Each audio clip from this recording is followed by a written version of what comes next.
Assalamualaikum warahmatullahi wabarakatuh. Perkenalkan, nama saya Eja Arilia, NIM 202101030022, kelas C2, Prodi Manajemen Pendidikan Islam, Fakultas Tarbiyah dan Ilmu Keguruan IAIN Jember. Di sini saya akan membahas tentang kepemimpinan dan organisasi pendidikan.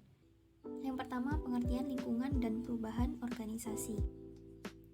Lingkungan organisasi adalah kekuatan yang berada di luar organisasi secara profesional mempengaruhi kinerja organisasi. Dan yang disebut dengan perubahan adalah beralihnya keadaan sebelumnya, the before condition, menjadi keadaan sesudahnya, the after condition. Perubahan organisasi menurut Minardi adalah tindakan beralihnya keadaan sebelumnya menjadi keadaan sesudahnya menuju ke kondisi masa yang akan datang guna meningkatkan efektivitasnya. Manajemen perubahan menurut Wanuri adalah strategi untuk mempersiapkan, melengkapi dan mendukung individu dalam organisasi agar berhasil menyesuaikan perubahan untuk mendorong keberhasilan suatu organisasi. Mengapa di dalam organisasi harus ada perubahan? Berikut adalah perkataan dari Ali bin Abi Thalib yang bersumber dari hadis-hadis manajemen pendidikan Islam, yaitu al-haqqu bila nidhami yaglibuhul batilu bin nidham, yang artinya kebenaran yang tidak diorganisir dapat dikalahkan oleh kebatilan yang diorganisir. Perkataan tersebut mengingatkan kita tentang pentingnya berorganisasi, dan begitu juga sebaliknya, bahayanya suatu kebenaran yang tidak terorganisir. Melalui langkah-langkah konkret dan strategi yang mantap, maka tidak ada garansi bagi perkumpulan apapun, meskipun memenangkan pertandingan maupun perlawanan, jika tidak dilakukan perorganisasian yang kuat. Dan selanjutnya yaitu hadis riwayat Tirmidzi. Rasulullah SAW bersabda, "Ittaqillaha haitsuma kunta wa atbi'is sayyi'atal hasanata tamhuha wa khaliqin nasa bi khuluqin hasanin."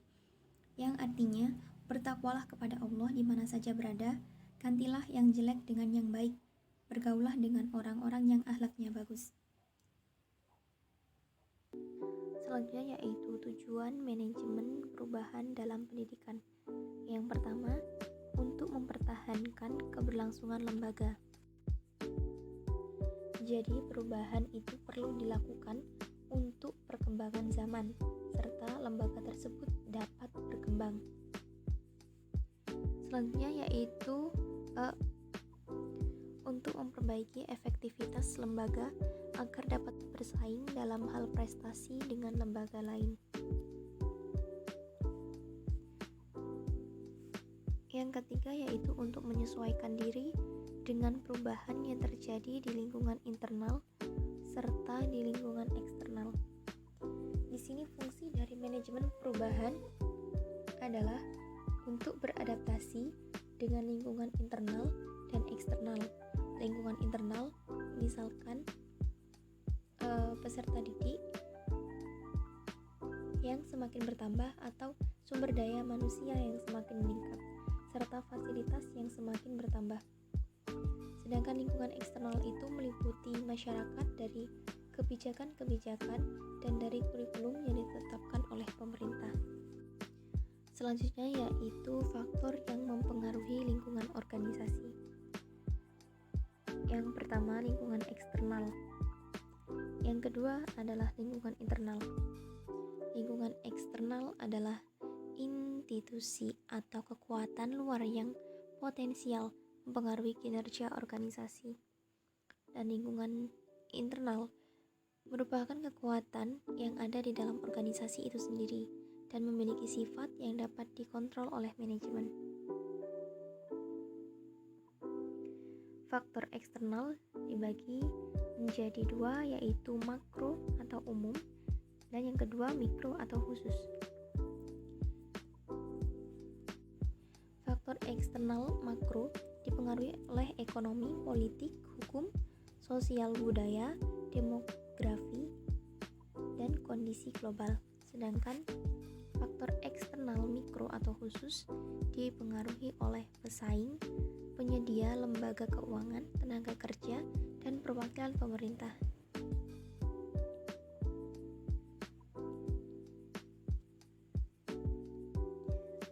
Selanjutnya, faktor internal.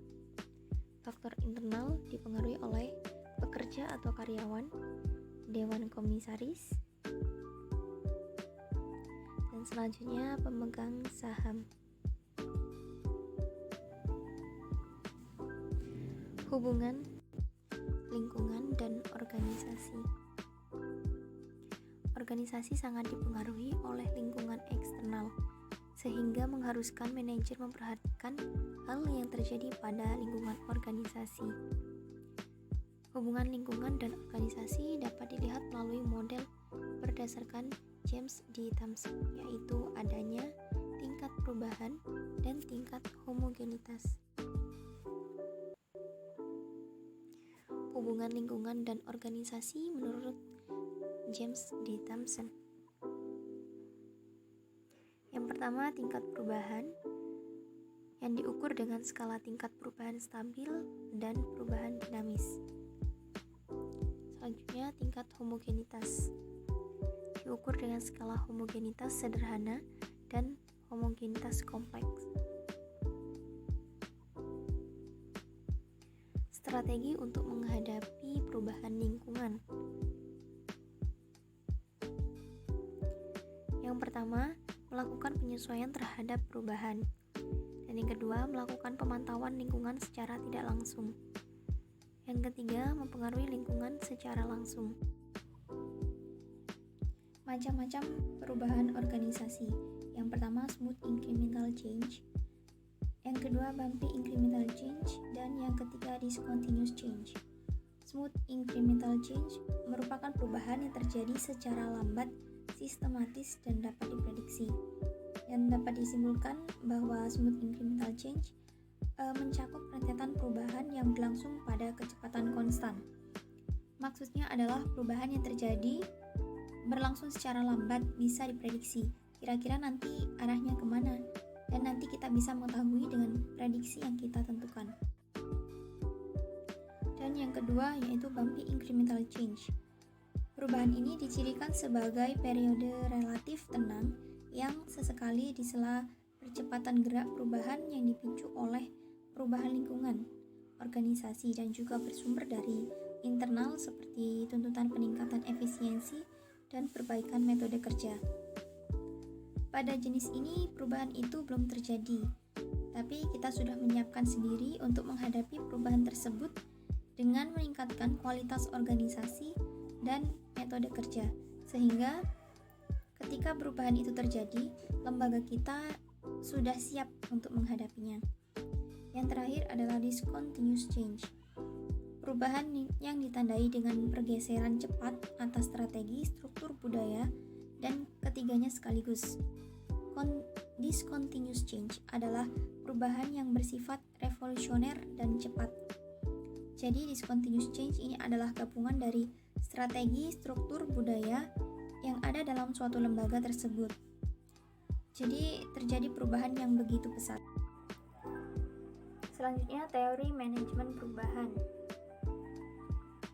Teori manajemen perubahan ada dua, yaitu teori force field dari Kurt Lewin dan yang kedua teori perubahan Kotter. Teori force field Kurt Lewin yaitu proses perubahan yang menyangkut berbagai kekuatan yang menentang adanya perubahan atau resistance to change, selain kekuatan yang menginginkan dilakukannya perubahan. Model dari teori ini yaitu unfreezing, changing atau moving, dan yang ketiga refreezing.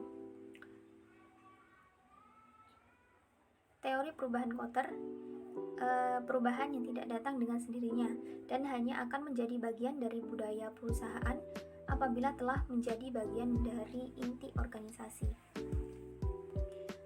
Model dari teori perubahan Kotter yaitu satu, membantu situasi perlunya perubahan, yang kedua, membangun kelompok kerja yang kuat, ketiga, membangun visi dan strategi, yang keempat, mengomunikasikan visi perubahan ke semua pihak, Yang kelima, melakukan perubahan melalui pemberdayaan.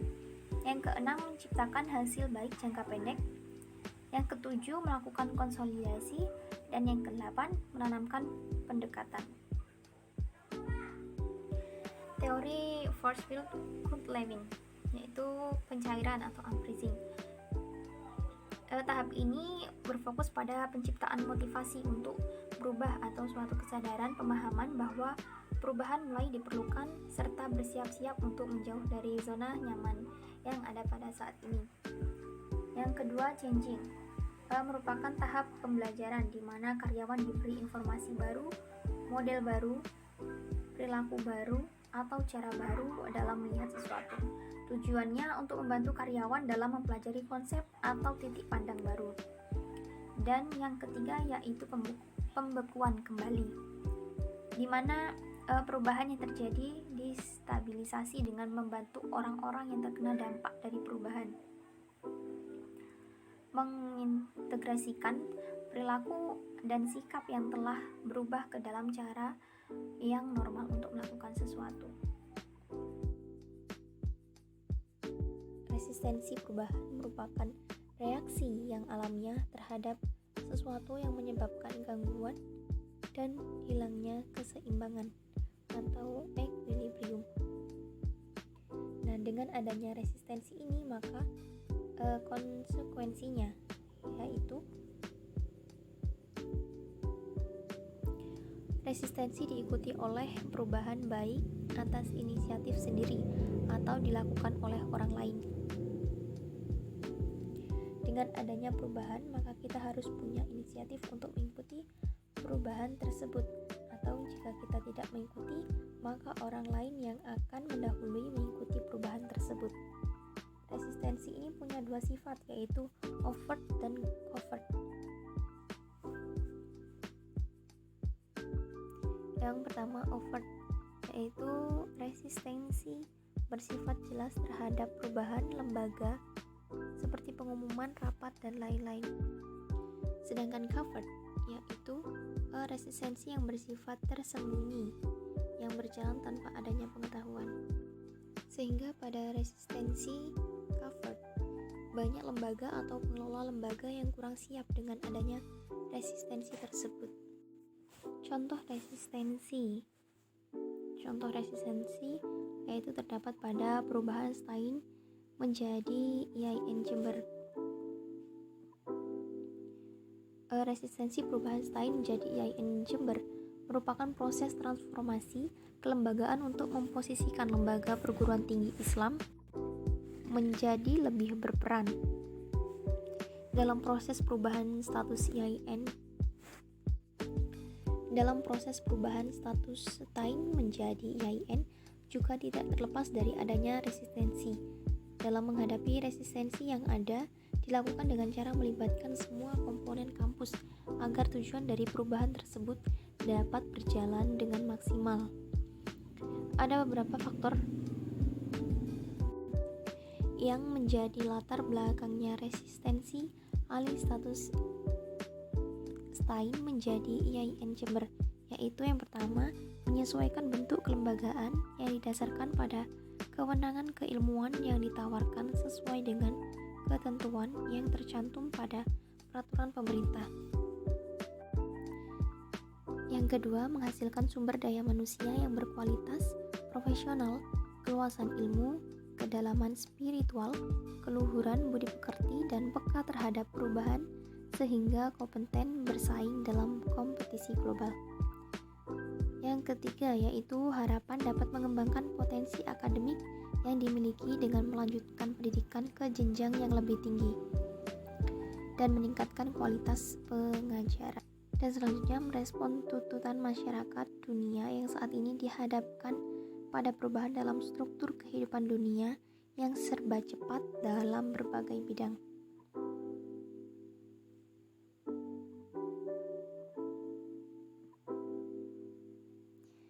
Thank you very much for your attention. Wassalamualaikum warahmatullahi wabarakatuh.